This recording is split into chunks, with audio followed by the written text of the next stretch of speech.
it's been a horror week for the federal government, with 4 of the immigration detainees released since the High Court's decision last month now being charged with new offences, and 1 re-detained because he had an outstanding arrest warrant. How does it happen?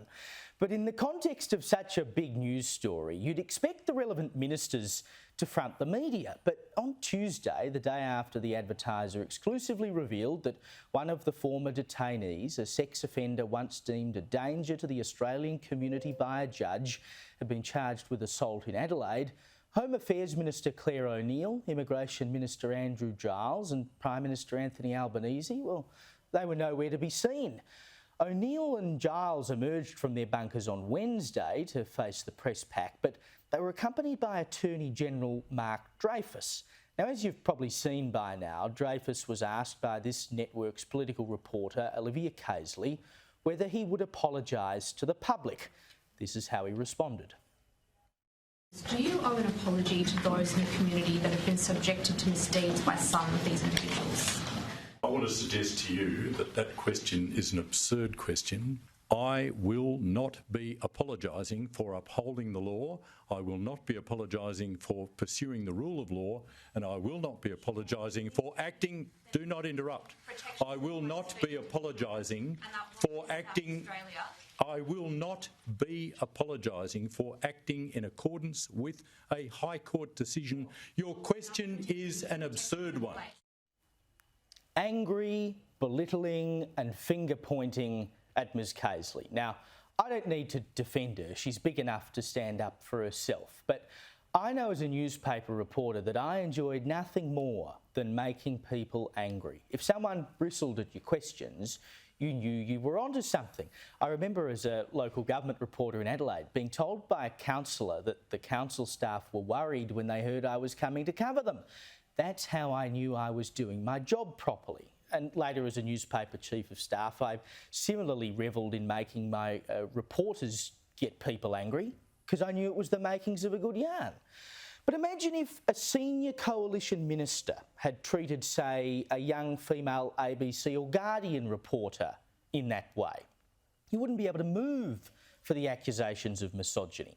Nine newspapers' national affairs editor James Massola clearly picked up on the same thing, tweeting that there would be a riot if a coalition minister spoke to a young reporter like that. Now, Dreyfus said, "I will not apologise." It's the one thing we could count on, but Dreyfus did, apparently. A young female journalist asked if a woman who had been assaulted by one of those released deserved an apology. Not only did the Attorney-General refuse to apologise, he aggressively shouted at the young female journalist. Has the Prime Minister forced the Attorney-General to apologise?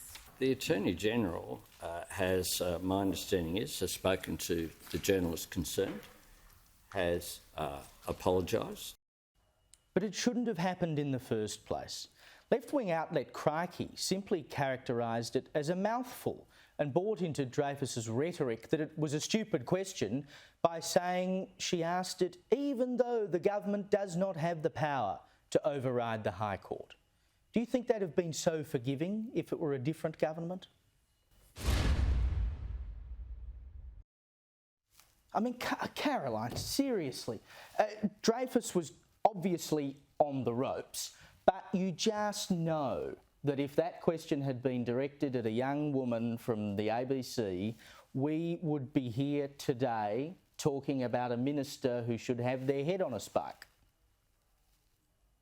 Totally. There would be a coalition minister pinata out the front of Parliament House and there would be baseball bats for days.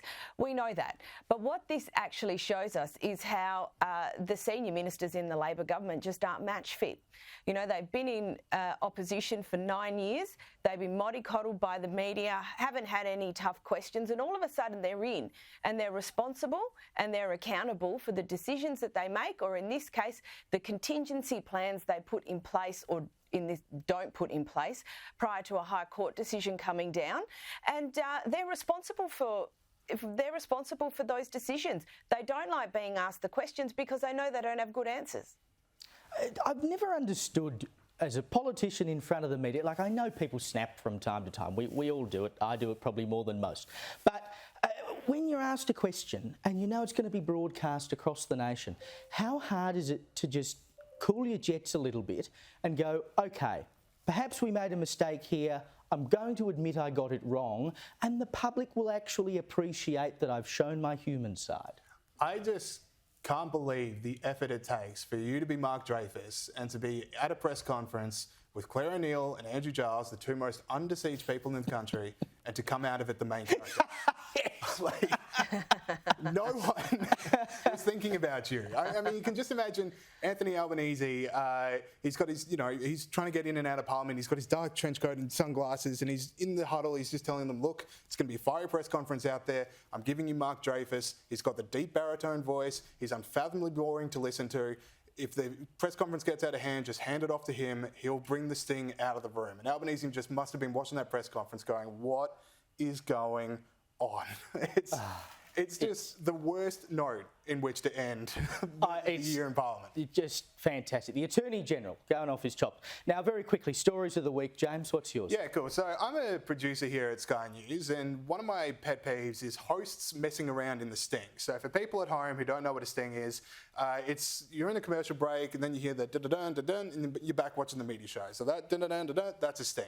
And some hosts sometimes like to muck around in the sting. You're not having a go at me, are you? To give their producers a heart attack. Nothing is ever gained from this behaviour. Nothing is ever gained from mucking around in a sting. And you think everything is going to be okay until one day it isn't.